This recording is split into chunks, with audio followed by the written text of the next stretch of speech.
ไปเลยเรียฟรีไฟอย่าแหกปากกูเลย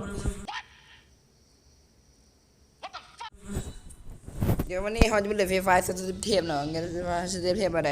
นี่ก็อยู่แรกในมอซีเนาะงานนี้มันโหดเกินเนาะแล้วก็ที่ขึ้นฮิวเล็กเลยอีกหน่อยเดียวบวกหาก็คือเราฮิวเล็กเรามันโหดเกินโอ้ก็มาเดี๋ยวเอาไปแม่โคตรดีเลยโคตรแม่งไงมันจะฟังทันอยู่จะลงทีมมองเดือดแมงรุ่นนี่มองนี่ไม้สัตว์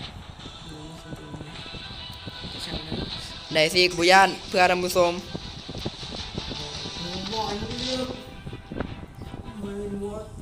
ก็มีคนอยู่1 2 3 4เห็น4 คนเห็น4 คนวางว่าชิบตายเป็นคนใช่กูตัวนี้มันไม่เอาแต่กูยังไงหมวยเก่งปัญญาเนาะคานี้มันเล็งโคตรเสียใจกูนี่นะในคณะนี้ต้องซ้อมปืนโอ้ยมันกินมันของโคตรกระโปง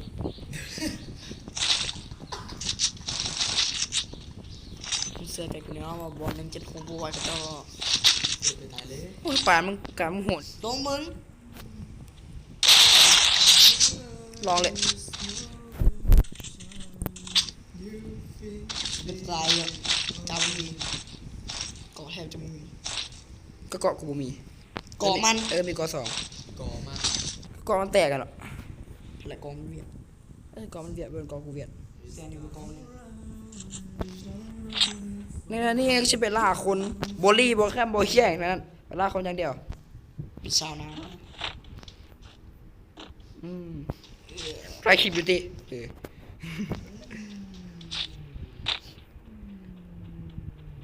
คนนี่ส่วนหลายเขาอยู่ในเมืองนี่แต่บางเทื่อมันก็บ่มีก็ส่วนหลายแหละโอ้โหแล้วฮะเนาะคนเล่นหลายกูอธิบายหยังวะเล่นโซเชียลความโหดกูนี่หมดแล้วน่าจะตามภายใน5 นาทีก็พอละพอ10 นาทีไหม10 นาทีมันน่าเบื่อแบบส่องหากระดงดิก็ขอฝากตูดฝากหัวนมให้ทุกคนเลยเด้อกดติดตามกดแชร์บุ้กดแม่งไปเบอร์รถปาดหัวนมให้กดติดตามยิงปาดหัวนมให้กดติดตามเอาเมื่อกี้มันบอกหัวนมวันนี้มันเริ่มโกงแล้วเห็นมุมคิดดีไปตามใจก็ต้องมีเสียงการตัดก็ต้องมี18 บวกลามกอกหักตามใจมึงนะโอ้ยแมงมันจะไปบ้านพูดล่ะได้คิวแล้วเซิร์นคิวเดียวเซิร์นลงมาละแมงโอ้จังหวะนี้10 คิวแล้วชิบอมนะเซียวเล่นดูมึงน่ะจะออกไปแล้วมึงตัดใส่เลขสูตร2 ตัวใช่เดี๋ยวโอ้มันอยู่นะจังหวะนี้ท่านผู้ชมเขาได้10 คิวแล้วเว้นกูดอกอยู่รถนี่ท่านผู้ชมย่างไปเบิ่งคนนะเสือบุเห็นมาจังหวะนี้เขาดึกระเบิด C4 ไปแล้วท่านผู้ชมหูบอกตรงมันตายท่านผู้ชมมันตาย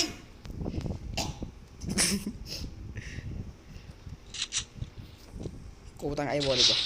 อ้าวตั้งใส่รถระเบิดแฟลชดีกว่า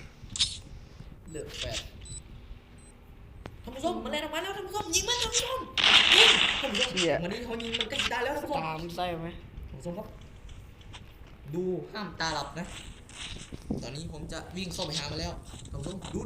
มันมาแล้วจังหวะนี้ผมจะเรียนใส่มันท่านผู้ชมจังหวะนี้ผมจะเรียนใส่มันยิงทำไมผมยิงไม่ได้วะขึ้นสัก2จังหวะนี้ผมกำลังใส่สมาธิสูงนะท่านผู้ชมจังหวะนี้มันอยู่ด้านขวาของเขาจะเรียนใส่มันเลยท่านผู้ชมตอนนี้ผมเห็นมันแล้วเดี๋ยวมันน่าจะวาร์ปนะท่านผู้ชมมองโน่นนะเสียวเว้ยจังหวะนี้ผมเสียวนะท่านผู้ชมมันพากแท้กูเลยบ่มัดบ่จังหวะนี้ผมขึ้นแล้วผมเสียวครับอ๋อสาตีบัดเฮียท่านผู้ชมผมเสียวเพราะอะไรคุณรู้ไหมเนี่ยกูยิงคนนี่กูยังไม่มิดอยู่เลยเสียวย้อนมามันเป็นค่าเล่นเฮียกดยากดดังมีคนกูมาฟาร์มเครื่องสิโคตรเทพตอนนี้ผมได้เครื่องฟรีนะท่านผู้ชมอันไหนท่านผู้ชมมันเอาลูกทรงเงี้ยหน้าผมท่านผู้ชมจังหวะนี้ผมจะฆ่ามันให้ได้ผมไม่ยอมตายมันหรอกท่านผู้ชมแล้วจังหวะนี้กำลังดูเซิงมันอยู่นะครับว่าผมจะเซิงมันยังไงเซิงท่าไหนดีท่าหมาหรือท่าเป็ดโดด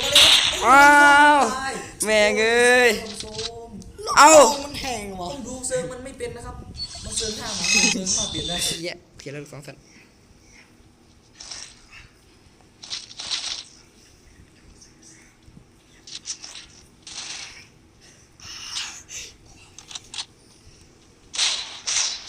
โคตรเจ๋งเลยนะท่านผู้ชม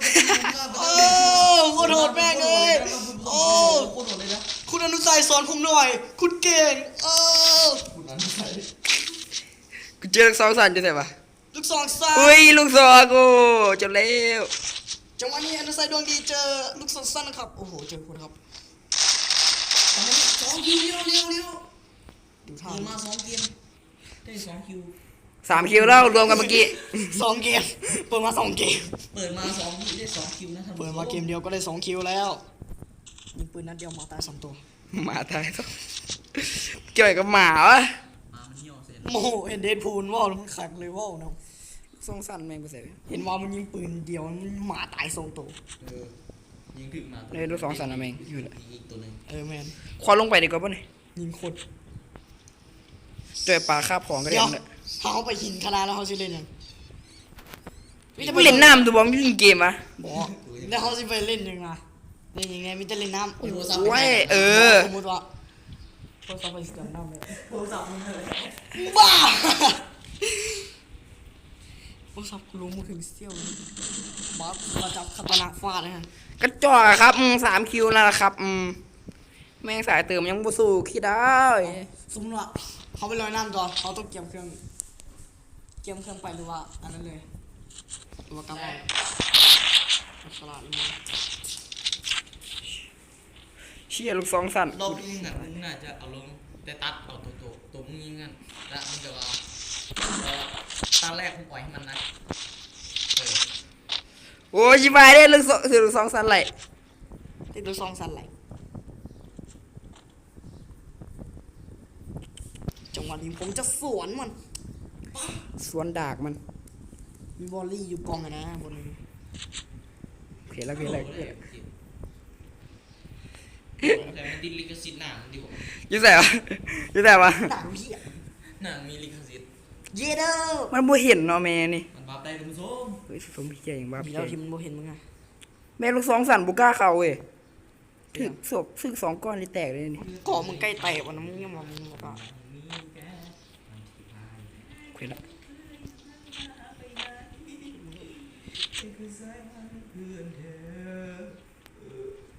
ก่อแตกกันอยู่ เด้ว่าละแม่งตายลูกสองสัตว์โอ้ ยังมาเบื่อลูกสองสันขนาดนี้ เอาลูก